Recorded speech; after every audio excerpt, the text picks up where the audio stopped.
praying in tongues makes some people mad, or the idea that all Christians can pray in tongues. Now, why is that? You've got to help me out. I don't understand how somebody talking about the possibility that every Christian can have this supernatural, immeasurable gift, how that would make somebody mad. People get uptight, they're aggressive, they reject it, they're excited to reject it, they can't stand it, they don't want the gift. And I don't understand that. Somebody help me out. Can you imagine if, let's say in the days of the apostles, that every Christian got $10 million and then those gifts faded away, and nowadays we don't get $10 million?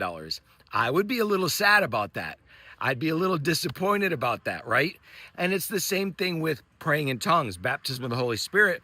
It would make sense that people would be sad if they are convinced that not every Christian can pray in tongues.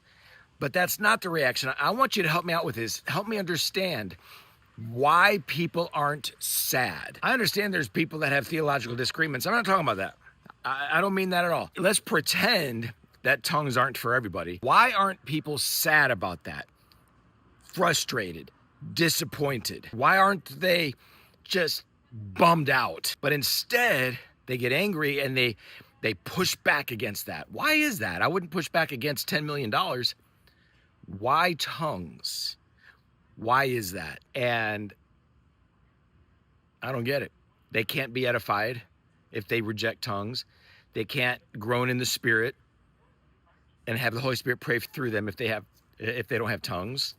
They can't do all of these things. They can't really have these supernatural encounters on a regular basis, but just being built up and empowered by the Holy Spirit. They can't have that if they don't pray in tongues. Why aren't they sad about that?